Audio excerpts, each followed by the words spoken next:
ഈ അണുബാധ ഉണ്ടാകുന്നതോടുകൂടി മൂത്രസഞ്ചിയിൽ കൂടി വരുന്ന ആ നെക്കിൽ കൂടി വരുന്ന ഞരമ്പുകൾക്ക് തകരാറുണ്ടാകുന്നു. അങ്ങനെ ആ ഞരമ്പുകൾക്ക് ഉണ്ടാകുന്നതോടുകൂടി ശേഷിക്കുറവുണ്ടാകുന്നു. അതുകൊണ്ട് ആൻറ്റിബയോട്ടിക് നൽകിയിട്ട് മാറാത്ത പ്രോസ്റ്റേറ്റിസുകൾക്ക് അത് വൈറലാണോ എന്നുള്ള സംശയം ഡോക്ടർമാർക്ക് ഉണ്ടാകും. അതിനനുസരിച്ച് അവർ ആൻറ്റിവൈറൽ ഡ്രഗ്സ് നൽകുന്നതായും കാണപ്പെടാറുണ്ട്. ഇനി അടുത്തത് CPPS എന്നുള്ള രോഗം ഡോക്ടർമാരെ കൊടുക്കുന്നതെന്നാണെന്ന് ഞാൻ പറഞ്ഞു. അതിനെ സംബന്ധിച്ചിടത്തോളം അതിൻ്റേതായ ചികിത്സ പല രൂപത്തിലുണ്ട്. അത് അല്പം കോംപ്ലിക്കേറ്റഡ് ആണ്. ഇത് ലൈംഗികമായിട്ടുള്ള ഒരു പ്രശ്നങ്ങളുമില്ലെങ്കിലും ഈ മൂത്രതടസ്സം ആദ്യമായി അനുഭവപ്പെടുമ്പോൾ ഒരു 50 വയസ്സിനടുത്ത വ്യക്തിയാണെങ്കിൽ 40 വയസ്സ് മുതൽ തുടങ്ങാറുണ്ട്. തൻ്റെ ലൈംഗിക ശേഷി കുറവിലേക്കുള്ള ഒരു കാൽവയ്പ്പാണ്, ഒരു ചുവടുവയ്പ്പാണ് അതെന്ന് മനസ്സിലാക്കുക. അപ്പോൾ അതെങ്ങനെയാണ് സംഭവിക്കുന്നത്?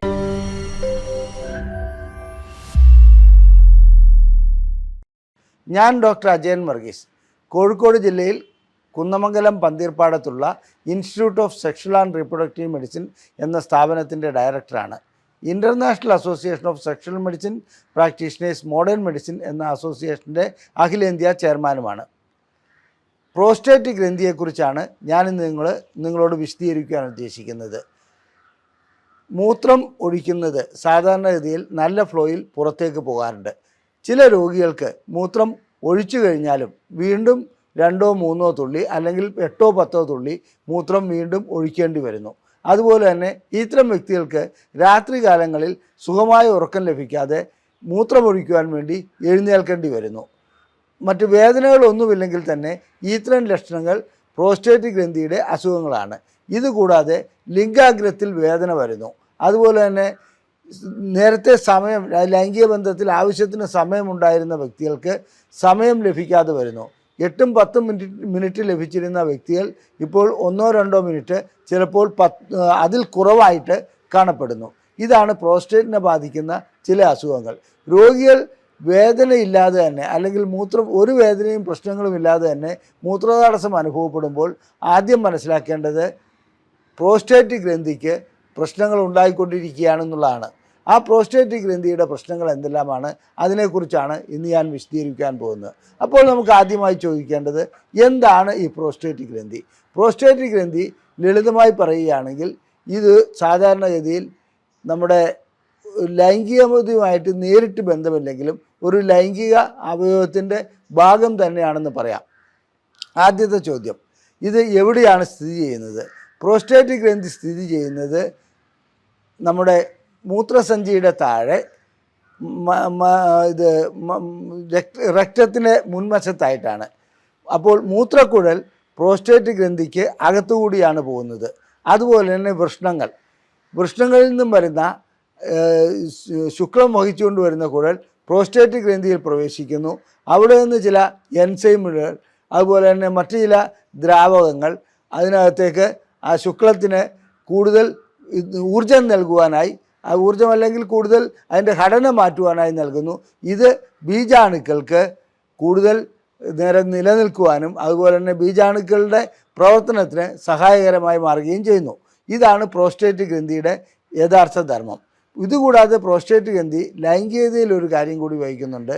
ഏറ്റവും പൊട്ടൻ്റായിട്ടുള്ള അല്ലെങ്കിൽ ഏറ്റവും ശക്തിയായിട്ടുള്ള ടെസ്റ്റോസ്റ്ററോണിൻ്റെ ഒരു ഘടകം, അതായത് DHT എന്ന് പറയും, ഡൈഹൈഡ്രോ ടെസ്റ്റോസ്റ്ററോൺ ഉൽപ്പാദിപ്പിക്കുന്നത് അഥവാ ടെസ്റ്റോസ്റ്ററോണിനെ കൺവേർട്ട് ചെയ്തിട്ട് DHT ഉണ്ടാക്കുന്നതും പ്രോസ്റ്റേറ്റ് ഗ്രന്ഥി തന്നെയാണ്. അപ്പോൾ ഇത് എവിടെ സ്ഥിതി ചെയ്യുന്നുള്ളതെന്ന് നാം മനസ്സിലാക്കി കഴിഞ്ഞു.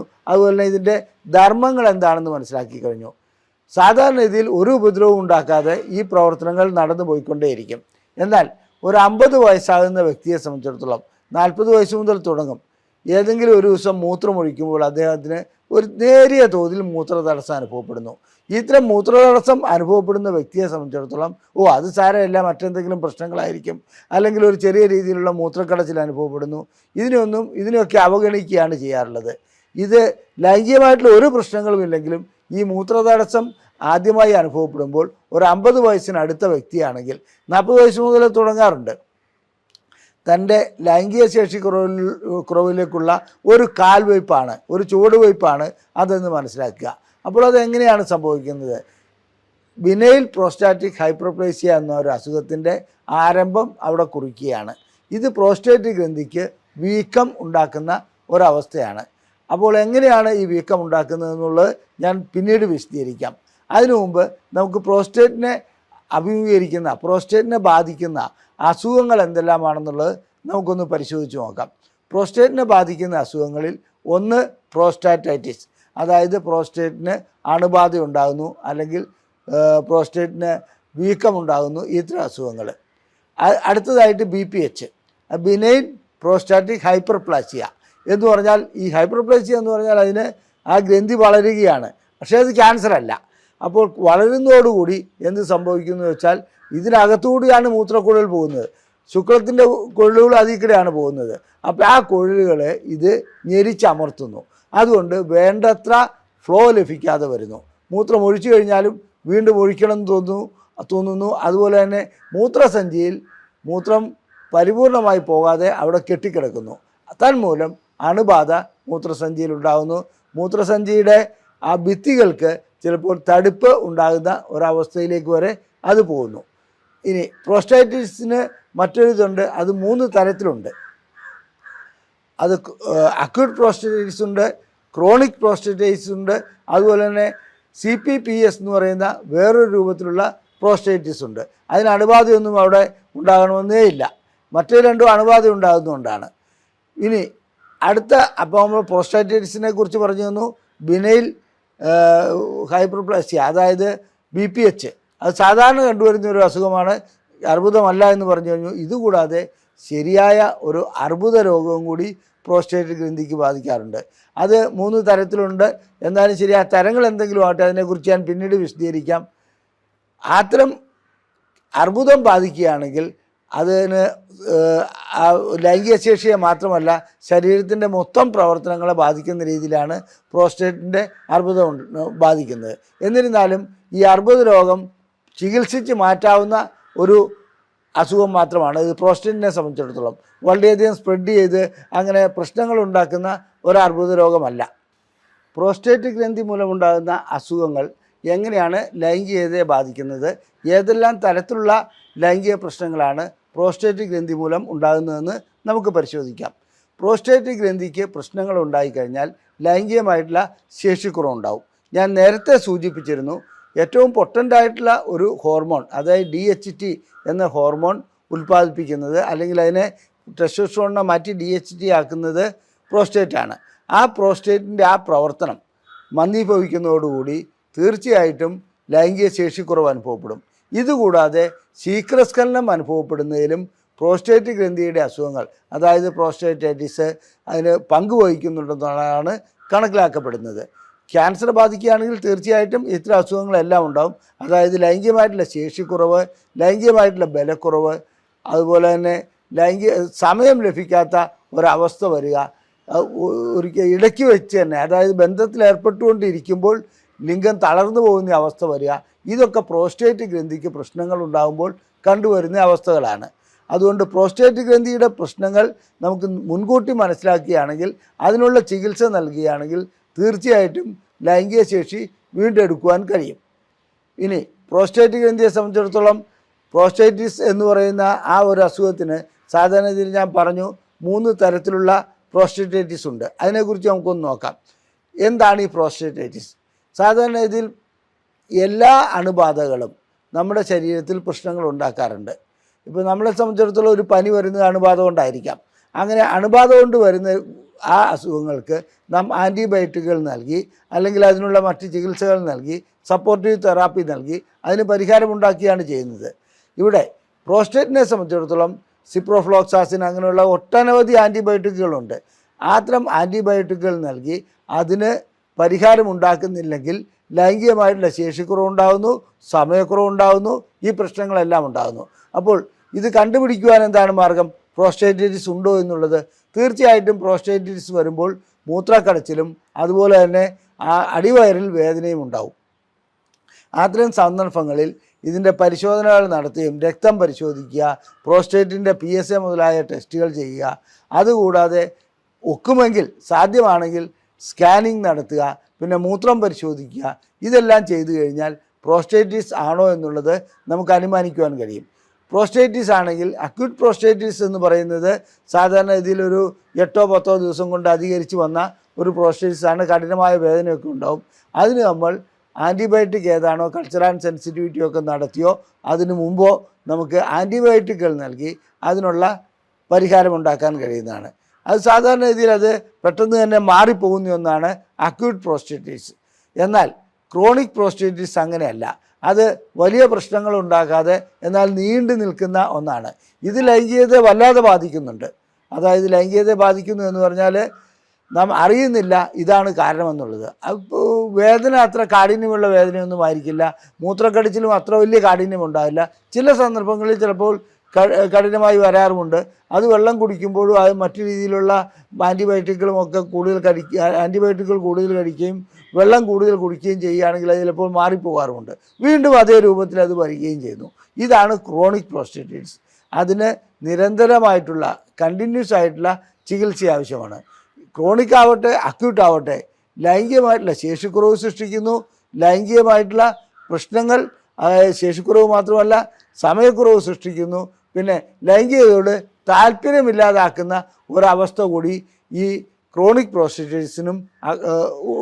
പ്രോസ്റ്റേറ്റിസിന് ഉണ്ടാകാറുണ്ട്. അക്യൂട്ട് പ്രോസ്റ്റേറ്റിസിന് അത്രയും വരാറില്ല. അപ്പോൾ ഇതിനുള്ള പരിഹാര മാർഗം ഞാൻ പറഞ്ഞു തന്നു. വേണ്ട സമയത്ത്, അതായത് ഇത് കാണുന്ന സമയത്ത് തന്നെ തുടക്കത്തിൽ തന്നെ അതിൻ്റെ പരിശോധനകൾ നടത്തി വ്യക്തമായ ചികിത്സ നൽകുകയാണ് വേണ്ടത്. അപ്പോൾ നാം അക്യൂട്ട് പ്രോസ്റ്റേറ്റിസിനെ കുറിച്ച് പറഞ്ഞു കഴിഞ്ഞു, ക്രോണിക് പ്രോസ്റ്റേറ്റിസിനെ കുറിച്ച് പറഞ്ഞു കഴിഞ്ഞു. ഇനി നാം മറ്റൊരു രൂപത്തിലുള്ള, അതായത് ബാക്ടീരിയൽ അല്ലാത്ത, ചിലപ്പോൾ വൈറസ് ബാധിച്ചിട്ട് പ്രോസ്റ്റേറ്റിസ് ഉണ്ടാകാറുണ്ട്. അപ്പോൾ നമ്മൾ ആൻറ്റിബയോട്ടിക് നൽകിയതുകൊണ്ട് അതിന് യാതൊരു പ്രയോജനവും ലഭിക്കില്ല. അതിൻ്റേതായ ആൻറ്റിവൈറൽ ഡ്രഗ്സ് നൽകേണ്ടതുണ്ട്. അതുകൊണ്ട് ആൻറ്റിബയോട്ടിക് നൽകിയിട്ട് മാറാത്ത പ്രോസ്റ്റേറ്റിസുകൾക്ക് അത് വൈറലാണോ എന്നുള്ള സംശയം ഡോക്ടർമാർക്ക് ഉണ്ടാകും. അതിനനുസരിച്ച് അവർ ആൻറ്റിവൈറൽ ഡ്രഗ്സ് നൽകുന്നതായും കാണപ്പെടാറുണ്ട്. അത്തരം രോഗികളെ സംബന്ധിച്ചിടത്തോളം ആൻറ്റിവൈറൽ മരുന്നുകൾ നൽകുന്നതോടുകൂടി അതിന് പരിഹാരമുണ്ടാകുന്നതായും കാണാൻ പറ്റുന്നുണ്ട്. ഇനി അടുത്തതായിട്ട് വേറൊരു രൂപത്തിലുള്ള, അതായത് ഒരു അണുബാധയുമില്ലാത്ത ഒരു തരത്തിലുള്ള പ്രോസ്റ്റേറ്റിസ് ഉണ്ട്. അത് CPPS എന്നാണ് പറയുന്നത്, ക്രോണിക് പ്രോസ്റ്റേറ്റിസ് പെയിൻ സിൻഡ്രോം. ഇത് സാധാരണഗതിയിൽ ഡോക്ടർമാരെ പോലും, അതായത് വൈദ്യശാസ്ത്രത്തെ പോലും കുഴക്കുന്ന ഒരു അസുഖമാണ്. രോഗി വന്ന് പറയുന്ന ലക്ഷണങ്ങൾ കണ്ടാൽ ഇത് വല്ല മാനസിക രോഗത്തിൻ്റെയും തുടക്കമാണോ എന്ന് തോന്നി പോകും. എൻ്റെ ലിംഗത്തിൻ്റെ അറ്റത്തൊരു വേദന, വൃഷ്ണത്തിൽ വേദന, അതുപോലെ തന്നെ ഈ വേദന ശുക്ലം പോകുമ്പോൾ അനുഭവപ്പെടാറുണ്ട്. ഇതൊക്കെ നോക്കുമ്പോൾ യാതൊരു കാരണമോ കൾച്ചർ ചെയ്താലോ സെൻസിറ്റിവിറ്റി ചെയ്താലോ രക്തം പരിശോധിച്ചാലോ ഒന്നും കാണാനുണ്ടാവില്ല. അപ്പോൾ സ്വാഭാവികമായും രോഗിക്ക് എന്തെങ്കിലും മാനസിക പ്രശ്നമുണ്ടോ എന്ന് വരെ ഡോക്ടർമാർ സംശയിച്ചു പോകും. ഇത് CPPS എന്ന അസുഖം സാധാരണഗതിയിൽ അണുബാധ കൊണ്ടുണ്ടാകുന്നതേ അല്ല. അത് ഒരു ന്യൂറോ മസ്കുലാർ ഡിസോർഡറാണ്. അതായത് ഞരമ്പ് സംബന്ധമായതും ഹോർമോൺ സംബന്ധമായതും പേശികൾ സംബന്ധമായതുമായിട്ടുള്ള ഒരു അസുഖമാണ്. ആ അസുഖത്തിൻ്റെ കാരണം ഇതുവരെ കണ്ടുപിടിക്കപ്പെട്ടിട്ടില്ല. എന്നിരുന്നാലും ചില അനുമാനങ്ങളിലേക്ക് എത്താൻ കഴിഞ്ഞിട്ടുണ്ട്, അത്രമാത്രം. അപ്പോൾ ഇത് അനുഭവപ്പെടുന്ന വ്യക്തികളെ സംബന്ധിച്ചിടത്തോളം അവർ വളരെ നിരാശരായിരിക്കും. കാരണം എന്ന് വെച്ചിട്ടുണ്ടെങ്കിൽ അവർക്ക് ഇത് കാരണം കണ്ടുപിടിക്കാതെ 6 മാസം 8 മാസമായിട്ട് പല ഡോക്ടർമാരെ കാണിക്കും. ഓരോ ഡോക്ടർമാരെ മാറി മാറി കാണിക്കുന്നു. ആ മൂത്രം ഒഴിക്കുന്ന ഭാഗത്ത് വേദനയുണ്ട്, ലിംഗത്തിൻ്റെ അറ്റത്ത് വേദനയുണ്ട്, എൻ്റെ നട്ടലിലേക്ക് വേദന വ്യാപിക്കുന്നുണ്ട്, പിന്നെ മലദ്വാരത്തിലേക്ക് വേദന വ്യാപിക്കുന്നുണ്ട്. ഇതൊക്കെ രോഗികൾ പറയുമ്പോൾ ഡോക്ടർമാർക്ക് കാരണം കണ്ടുപിടിക്കാൻ കഴിയാത്തൊരവസ്ഥയിലേക്ക് പോകുന്ന അവസ്ഥയാണ് കാണുന്നത്. വാസ്തവത്തിൽ ഇതിൻ്റെ പരിശോധനകൾ വഴിക്ക് ഒരു ടെസ്റ്റ് നടത്തിയിട്ട് ഇത് കണ്ടുപിടിക്കാനോട്ട് കഴിയുകയുമില്ല. CPPS ഇന്ന് ഒരു 5% രോഗികളിൽ കണ്ടുവരുന്ന ഒന്നാണ്. പ്രത്യേകിച്ച് ചെറുപ്പക്കാരിൽ, അതായത് 30 വയസ്സിന് മേലോട്ടുള്ളവരിൽ പോലും ഇത് കണ്ടുവരുന്നുണ്ട്. ഇത് ചികിത്സിക്കുക എന്ന് പറഞ്ഞാൽ അതിന് ദുഷ്കരമായൊരു ചികിത്സാ രീതികളാണുള്ളത്. ഒരു ആൻറ്റിബയോട്ടിക് കൊണ്ടോ അതുകൊണ്ടോ മാറ്റം വരുത്താൻ കഴിയില്ല. എല്ലാ പരിശോധനകളും നടത്തി ന്യൂറോ മസ്കുലാർ ഡിസോർഡർ ആണോ ഹോർമോണൽ ഡിസോർഡർ ആണോ ഇതെല്ലാം കണ്ടുപിടിച്ചതിന് ശേഷമേ അത് മനസ്സിലാക്കുവാൻ കഴിയുള്ളൂ. മാത്രമല്ല ഇവരുടെ വൃഷ്ണസഞ്ചിയെക്കുറിച്ച് ഇവരെപ്പോഴും വ്യാകുലപ്പെട്ടുകൊണ്ടിരിക്കും. ക്ഷീണം വല്ലാതെ ഉണ്ടാവും. രാത്രിയിൽ ഇടയ്ക്കിടയ്ക്ക് മൂത്രം ഒഴിക്കേണ്ടതായി വരുന്നു. ഈ നട്ടലിലേക്കുള്ള വേദന മിക്കപ്പോഴും അസഹ്യമായി മാറാറുണ്ട്. അതുപോലെ തന്നെ മലദ്വാരത്തിൽ വേദന അനുഭവപ്പെടുന്നു. അത്തരം രോഗികളെ സംബന്ധിച്ചിടത്തോളം ലൈംഗിക ശേഷി വല്ലാതെ നഷ്ടപ്പെട്ടു പോകുന്നതായി കാണാം. കാരണം ശുക്ലവിസർജനവും വളരെ വേദനാജനകമായിരിക്കും. ശുക്ലം പോകുമ്പോൾ എനിക്ക് വേദന അനുഭവപ്പെടുന്നു എന്ന് പറയും. അപ്പോൾ ചോദിക്കേണ്ട കാര്യങ്ങൾ മറ്റു ലക്ഷണങ്ങളുണ്ടോ, നട്ടലിലേക്ക് വേദനയുണ്ടോ, ഇതെല്ലാം ആ ഒരു ചോദ്യങ്ങൾ ചോദിച്ചുകൊണ്ട് തന്നെ ഒരു രോഗനിർണയത്തിലെത്താൻ കഴിയും. അങ്ങനെ രോഗനിർണയത്തിലെത്തിയതിന് ശേഷം അതിനനുസരിച്ചുള്ള ചികിത്സ നൽകുന്നതാണ് CPPSൻ്റെ പരിഹാര മാർഗം. ആൻറ്റിബയോട്ടിക്കിൽ ഒരാഴ്ചയോ രണ്ടാഴ്ചയോ ഒക്കെ എംപിരിക്കലായിട്ട്, അതായത് ഒരു പരീക്ഷണാടിസ്ഥാനത്തിൽ കൊടുത്തു നോക്കുന്നതിൽ തെറ്റില്ല. അതുകൊണ്ട് ഫലം കാണുന്നില്ലെങ്കിൽ തീർച്ചയായിട്ടും ഈ CPPS ആണോ എന്നുള്ളത് നാം മറ്റ് മാർഗങ്ങളിലൂടെ കണ്ടെത്തേണ്ടതുണ്ട്. ഇനി നമുക്ക് ബിനൈൻ പ്രോസ്റ്റാറ്റിക് ഹൈപ്പർപ്ലേസിയ അഥവാ BPH അഥവാ പ്രോസ്റ്റേറ്റിനുണ്ടാകുന്ന വീക്കം എന്ന അസുഖത്തിലേക്ക് വരാം. ഇത് ലൈംഗികതയെ ബാധിക്കുന്ന ഒരസുഖമാണ്. എന്തുകൊണ്ടെന്നറിയില്ല, ലട്സ് അതായത് ലോവർ യൂറിനറി ട്രാക്ട് സിൻഡ്രോം എന്ന ഒരു അവസ്ഥ ഇതിൻ്റെ കൂട്ടത്തിലുണ്ടാകുന്നു. എന്തുകൊണ്ടാണെന്നറിയില്ല, ഈ ലൈംഗിക ശേഷിക്കുറവ് നേരിട്ടുള്ളതാണോ അതോ ഇതിൻ്റെയൊക്കെ ആകെത്തുകയാണോ എന്നുള്ളത് പറയാൻ കഴിയില്ലെങ്കിലും BPH ഉണ്ടാകുന്ന, അതായത് പ്രോസ്റ്റേറ്റിന് വീക്കം ഉണ്ടാകുന്ന മിക്ക രോഗികളിലും സാധാരണഗതിയിൽ ശേഷിക്കുറവ് ഉണ്ടാകുന്നുണ്ട്, അതുപോലെ തന്നെ സമയക്കുറവ് ഉണ്ടാകുന്നുണ്ട്. ഇത്തരം രോഗികൾക്ക് അത് ഞാൻ നേരത്തെ സൂചിപ്പിച്ചു 50 വയസ്സാണ് ഇതിൻ്റെ ഒരു പ്രായപരിധി. ഒരു 40-50 വയസ്സാകുമ്പോഴത്തേക്കും അവർക്ക് ഇങ്ങനെ മൂത്രം പോകുന്നതിന് തടസ്സം വരുന്നതായിട്ട് അനുഭവപ്പെടുന്നുണ്ട്. അപ്പോൾ ഇതിൻ്റെ കാരണങ്ങൾ എന്താണ്? അമിതമായിട്ടുള്ള വണ്ണം ഇതിനൊരു കാരണമായി പറയുന്നുണ്ട്. അതുപോലെ തന്നെ മറ്റു ചില അണുബാധകൾ ഇതിൻ്റെ കാരണമായി പറയുന്നുണ്ട്. പിന്നെ പ്രമേഹം ഇതിൻ്റെ ഒരു കാരണമായി പറയുന്നുണ്ട് BPH ഉണ്ടാകുന്നതിന്. ഇനി പ്രഷറുള്ളവരിലൊക്കെ വളരെ അപൂർവമായിട്ട് അങ്ങനെ അതൊരിത് പറയാൻ പറ്റില്ല. എന്നിരുന്നാലും പ്രായം തന്നെയാണ് ഇതിനൊരു ഘടകമായി പറയുന്നത്. പ്രായത്തോടൊപ്പം ജനിതകം ഇതിനൊരു പാരമ്പര്യ ഘടകം ഇതിൻ്റെ ഒരു പ്രധാനപ്പെട്ട ഘടകമാണ് BPHൻ്റെ. എല്ലാ വ്യക്തികൾക്കും 50 വയസ്സ് കഴിഞ്ഞാൽ BPH ഉണ്ടായിക്കൊള്ളണമെന്ന് ഒരു നിർബന്ധവുമില്ലല്ലോ. എന്നാൽ അവരുടെ ഹിസ്റ്ററി എടുക്കുകയാണെങ്കിൽ അവരുടെ കുടുംബത്തിൽ അച്ഛനോ അല്ലെങ്കിൽ അച്ഛൻ്റെ അച്ഛനോ അമ്മാവന്മാർക്കോ ആർക്കെങ്കിലും പ്രോസ്റ്റേറ്റ് വീക്കം ഉണ്ടായിട്ടുണ്ടെങ്കിൽ ഇവർക്കും ഉണ്ടാകാനുള്ള സാധ്യത ഉണ്ടെന്നുള്ളത് മനസ്സിലാക്കുക. അപ്പോൾ BPHനെ സംബന്ധിച്ചിടത്തോളം മൂത്രം പോകാത്ത ഒരവസ്ഥ വരുന്നതോടുകൂടി മൂത്രസഞ്ചിയിൽ മൂത്രം കുറച്ച് കെട്ടിക്കിടക്കുന്നു. മൂത്രം കുറച്ച് കെട്ടിക്കിടക്കുന്നതോടുകൂടി അവിടെ അണുബാധ ഉണ്ടാകുന്നു. ഈ അണുബാധ ഉണ്ടാകുന്നതോടുകൂടി മൂത്രസഞ്ചിയിൽ കൂടി വരുന്ന ആ നെക്കിൽ കൂടി വരുന്ന ഞരമ്പുകൾക്ക് തകരാറുണ്ടാകുന്നു. അങ്ങനെ ആ ഞരമ്പുകൾക്ക് ഉണ്ടാകുന്നതോടുകൂടി ശേഷിക്കുറവുണ്ടാകുന്നു. അതുപോലെ തന്നെ ലൈംഗികമായിട്ടുള്ള സമയം ലഭിക്കാതെ വരുന്നു. ഇതാണ് BPHൻ്റെ പ്രത്യേകത. BPH ഒരു അർബുദമല്ല, ഒരു ക്യാൻസർ അല്ല. പക്ഷേ എന്നിരുന്നാലും BPHനുള്ള ചികിത്സ നൽകിയില്ലെങ്കിൽ മൂത്രം പോകാത്ത ഒരവസ്ഥ വരികയും അതുപോലെ തന്നെ ട്യൂബ് ഇടേണ്ട അവസ്ഥ വരികയും ഒക്കെ ചെയ്യാറുണ്ട്. അതുകൊണ്ട് BPHനുള്ള ചികിത്സ ഇത് കണ്ടുപിടിക്കുന്നതോടൊപ്പം തന്നെ നൽകുന്നതാണ് ഏറ്റവും ഉത്തമം.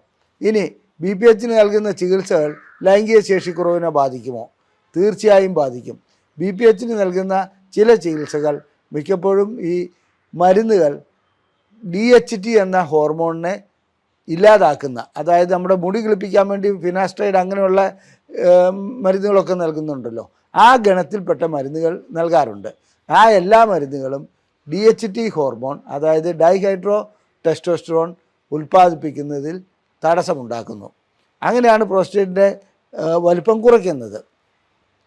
അങ്ങനെ വലിപ്പം കുറയ്ക്കുമ്പോൾ ലൈംഗിക ശേഷിക്കുറവ് ഗുളികകൾ, അതായത് അതിനുപയോഗിക്കുന്ന ഗുളികകൾ വഴിക്ക് ഉണ്ടാകുമെന്നുള്ളത് തർക്കമില്ലാത്ത കാര്യമാണ്.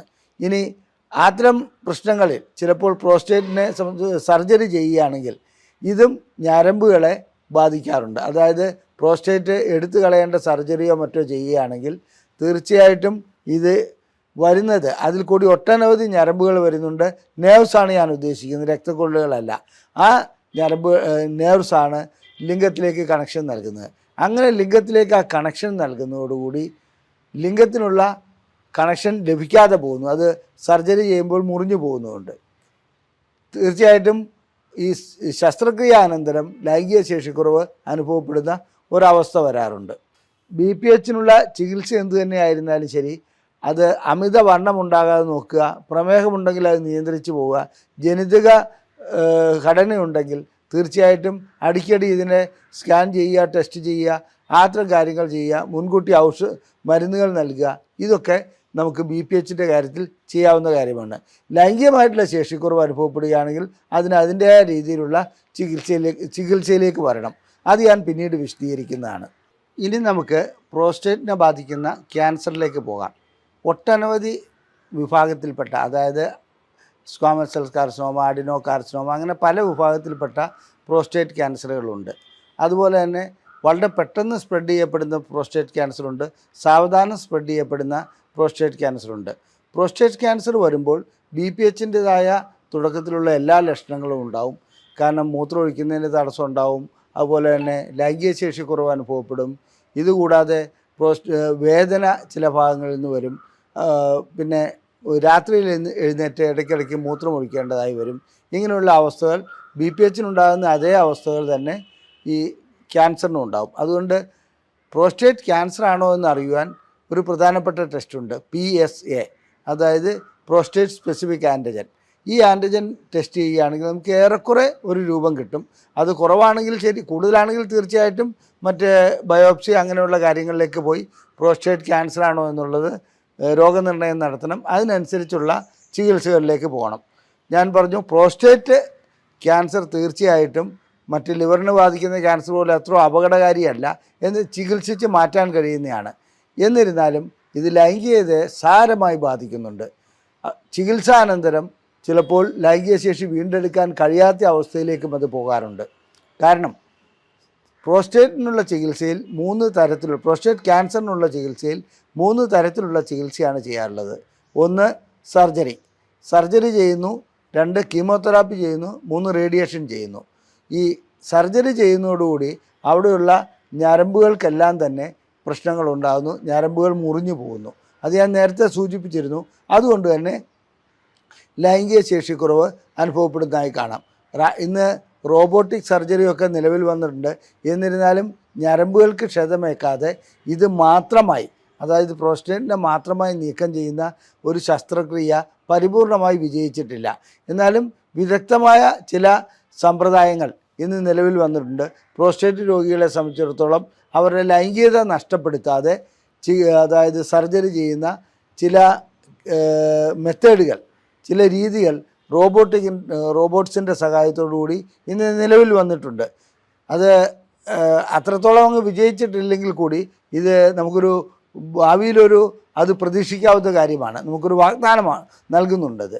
ഇനി അടുത്തത് റേഡിയേഷൻ തെറാപ്പിയാണ്. ഈ റേഡിയേഷൻ തെറാപ്പി നൽകുന്നതോടുകൂടി തീർച്ചയായിട്ടും അതിനോടനുബന്ധിച്ചുള്ള ഞരമ്പുകൾക്കും മറ്റ് അവയവങ്ങൾക്കും, അതായത് അതിനോടനുബന്ധിച്ചുള്ള ബ്ലാഡർ, റെക്ടം, ഇതിനൊക്കെ ചിലപ്പോൾ പ്രശ്നങ്ങൾ ഉണ്ടാകാറുണ്ട്. സ്പെസിഫിക്കായിട്ട് നൽകുകയാണെങ്കിൽ അങ്ങനെ ഉണ്ടാകാറില്ലെങ്കിൽ കൂടി ഇത് പ്രശ്നമുള്ള ഒരു കാര്യമാണ്.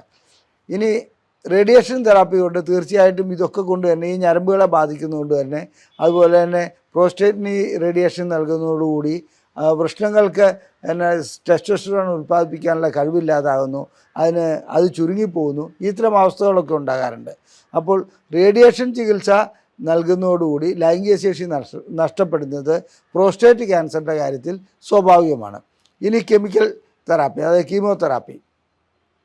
കീമോതെറാപ്പി നൽകുന്നതോടുകൂടി പ്രോസ്റ്റേറ്റിൻ്റെ പ്രശ്നങ്ങൾ ഒരു പരിധിവരെ പരിഹരിക്കാൻ കഴിയുന്നുണ്ട്. ഇത് 3 ചികിത്സയും ചിലപ്പോൾ നടത്തേണ്ടി വരാറുണ്ട്. എന്നാൽ കീമോതെറാപ്പിക്കുമുള്ള പ്രശ്നം ഇത് തന്നെയാണ്, ലൈംഗിക ശേഷിക്കുറവ് അതിൻ്റെ കൂടപ്പിറപ്പാണ്. കാരണം ഈ നൽകുന്ന മരുന്നുകൾ തീർച്ചയായിട്ടും ടെസ്റ്റോസ്റ്ററോൺ ഉൽപ്പാദനത്തെ ബാധിക്കാറുണ്ട്, അതുപോലെ തന്നെ ശരീരത്തിൻ്റെ മറ്റവസ്ഥകളെ ബാധിക്കാറുണ്ട്, ശാരീരികമായ ക്ഷീണം ഉണ്ടാക്കാറുണ്ട്. ഇതെല്ലാം കഴിയുന്നതോടുകൂടി ലൈംഗികമായിട്ടുള്ള ശേഷിക്കുറവ് അനുഭവപ്പെടും. അപ്പോൾ പ്രോസ്റ്റേറ്റ് ക്യാൻസറിന് ഓപ്പറേഷൻ ചെയ്താലും ശരി, റേഡിയോതെറാപ്പി ചെയ്താലും ശരി, കീമോതെറാപ്പി ചെയ്താലും ശരി, ലൈംഗികമായിട്ടുള്ള ശേഷിക്കുറവ് അവിടെ ഉടലെടുക്കുന്നുണ്ട്. ഇനി നമുക്ക് ലൈംഗികമായിട്ടുള്ള ശേഷിക്കുറവ് എടുത്ത ഇത്തരം രോഗികൾക്ക് ഒരു റീഹാബിലിറ്റേഷൻ നടത്താൻ കഴിയുമോ, അതായത് വീണ്ടും ലൈംഗികമായിട്ടുള്ള ഇത് വീണ്ടെടുക്കാൻ കഴിയുമോ എന്നുള്ളത് നമുക്ക് ചിന്തിക്കാവുന്ന കാര്യമാണ്. അതിൻ്റെ മെത്തേഡുകളെക്കുറിച്ച് ഞാൻ വിശദീകരിക്കുന്നതാണ്. ഈ കൂട്ടത്തിൽ തന്നെ പ്രോസ്റ്റേറ്റിൻ്റെ ക്യാൻസറിനുള്ള ഒരു ചികിത്സയിൽ, അല്ലെങ്കിൽ BPHനൊക്കെയുള്ള ചികിത്സയിൽ ADT എന്ന ഒരു ചികിത്സാ സമ്പ്രദായമുണ്ട്, ആൻറ്റിജൻ ഡിപ്രിസിയേഷൻ തെറാപ്പി. ഒന്നുമില്ല, ടെസ്റ്റോസ്റ്ററോണിൻ്റെ അളവ് കുറയ്ക്കുകയാണ് അത് ചെയ്യുന്നത്.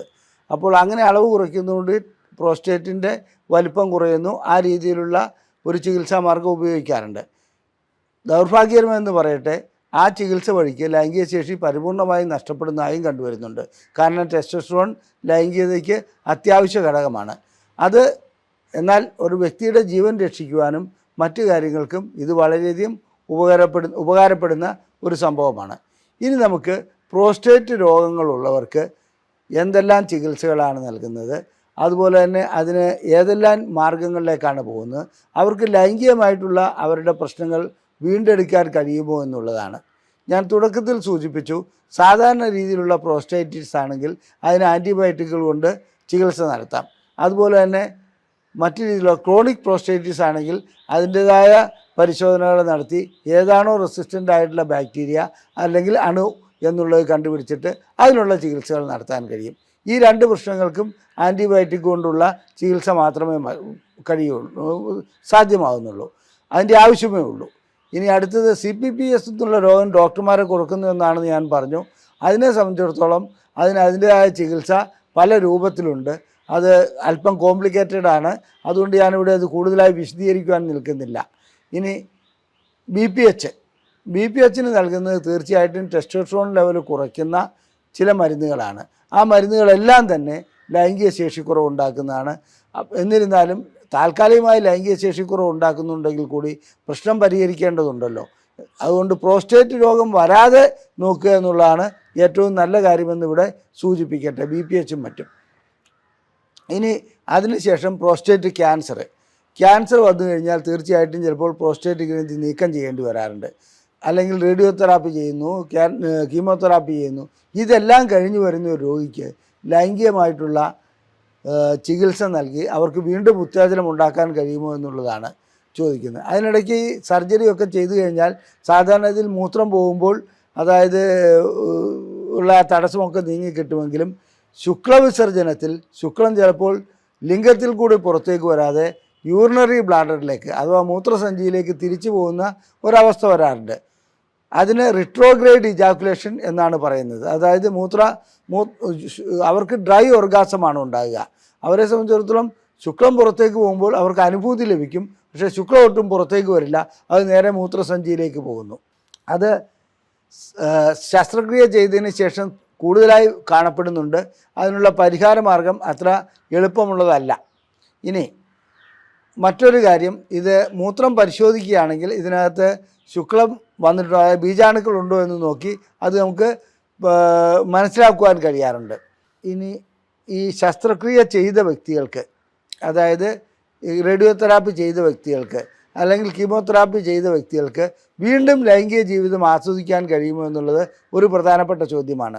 അതിന് ചിലരെ സംബന്ധിച്ചിടത്തോളം അതായത് PD5 ഇൻഹിബിറ്റേഴ്സ്, അതായത് വയാഗ്ര പോലെയുള്ള ഗുളികകൾ ഫലം ചെയ്ത് കാണുന്നുണ്ട്, വളരെ അപൂർവമാണെങ്കിൽ കൂടി. എന്നാൽ ചിലർക്ക് ഇൻട്രാകാവേണസ് ഇഞ്ചക്ഷൻ, ലിംഗത്തിലേക്ക് ഒരു ഇഞ്ചക്ഷൻ വയ്ക്കുന്നുണ്ട്. 3 ഘടകങ്ങളടങ്ങിയ ഒരു ഇഞ്ചക്ഷനാണത്. അത് വയ്ക്കുന്നതോടുകൂടി അവർക്ക് ലിംഗം ഉയർന്നു വരുന്നതായി കാണുന്നുണ്ട്. എന്നിരുന്നാലും കൂടുതലായും ഇത്തരം വ്യക്തികൾക്ക് ഇംപ്ലാന്റ് ശസ്ത്രക്രിയ ചെയ്യുന്നതാണ് നന്നായി കാണുന്നത്, അത് പ്രയോജനം ലഭിക്കുന്നതായി കാണുന്നത്. അതല്ലാതെ മറ്റു മാർഗങ്ങൾ അതിനകത്തില്ല. ഞാനിവിടെ വിശദീകരിച്ചത് പ്രോസ്റ്റേറ്റ് ഗ്രന്ഥിയും അതിനെ ബാധിക്കുന്ന അസുഖങ്ങളും അതെങ്ങനെ ലൈംഗികതയെ ബാധിക്കുന്നു എന്നുള്ളതുമാണ്. നിങ്ങൾക്ക് ലൈംഗികമായിട്ടുള്ള ഏതെങ്കിലും അസുഖമോ പ്രശ്നങ്ങളോ ഉണ്ടെങ്കിൽ ഞങ്ങളതിനുള്ള ചികിത്സ നൽകുന്നുണ്ട്. ഏത് രൂപത്തിലുള്ളതാകട്ടെ, ശേഷിക്കുറവാവട്ടെ, സമയക്കുറവാകട്ടെ, ലിംഗത്തിൻ്റെ മറ്റ് പ്രശ്നങ്ങളാവട്ടെ, ലിംഗത്തിൽ അനുഭവപ്പെടുന്ന വേദനയാകട്ടെ, ഇതിനെല്ലാമുള്ള ചികിത്സ ഞങ്ങൾ നൽകുന്നുണ്ട്. സ്ത്രീകൾക്കാകട്ടെ പുരുഷന്മാർക്കാകട്ടെ ലൈംഗികമായിട്ടുള്ള എന്ത് പ്രശ്നമാകട്ടെ അതിനുള്ള ചികിത്സ നൽകുന്ന ഒരു സ്ഥാപനമാണ് ISRM. കോഴിക്കോട് ജില്ലയിൽ കുന്ദമംഗലം പന്തീർപ്പാടത്താണ് ഇത് സ്ഥിതി ചെയ്യുന്നത്. ഞങ്ങളുടെ നമ്പർ ഇവിടെ നൽകിയിട്ടുണ്ട്. അതിൽ നിങ്ങൾക്ക് ഫോൺ ചെയ്ത് ബുക്ക് ചെയ്യാവുന്നതാണ്. എന്തെങ്കിലും പ്രശ്നങ്ങൾ അറിയുവാനാണെങ്കിൽ, എന്തെങ്കിലും സംശയങ്ങൾ ചോദിക്കുവാനാണെങ്കിൽ അതിൽ വാട്സപ്പ് ചെയ്യുകയാണെങ്കിൽ ഞങ്ങളതിന് 1-2 ദിവസത്തിനുള്ളിൽ മറുപടി നൽകുന്നതാണ്. ഇത്തരം ചികിത്സകൾ മറച്ചു വയ്ക്കേണ്ട ഒന്നല്ല. ലൈംഗികമായിട്ടുള്ള പ്രശ്നങ്ങൾ വരുമ്പോൾ സ്വാഭാവികമായിട്ടും ആളുകൾ ജാള്യത മൂലം അത് മറച്ചു വയ്ക്കാറുണ്ട്. അത് പ്രശ്നങ്ങൾ കൂടുതൽ വഷളാക്കുകയുള്ളൂ. മാത്രമല്ല, തുടക്കത്തിൽ കാണുന്ന അത്തരം പ്രശ്നങ്ങൾ, ശേഷിക്കുറവ്, സമയമില്ലായ്മ, ഇത്തരം പ്രശ്നങ്ങൾ അനുഭവപ്പെടുമ്പോൾ തന്നെ അതിന് ചികിത്സ നൽകുകയാണെങ്കിൽ നമുക്ക് പ്രോസ്റ്റേറ്റ് ഗ്രന്ഥിയെ മാത്രമല്ല അതുപോലെ തന്നെ അത് പടർന്നു പിടിച്ച് മറ്റ് അസുഖങ്ങളിലേക്ക് പോകുന്നതിനെ കൂടി തടയാൻ കഴിയുമെന്നുള്ളത് ഞാനിവിടെ സൂചിപ്പിച്ചു കൊള്ളട്ടെ. നന്ദി, നമസ്കാരം.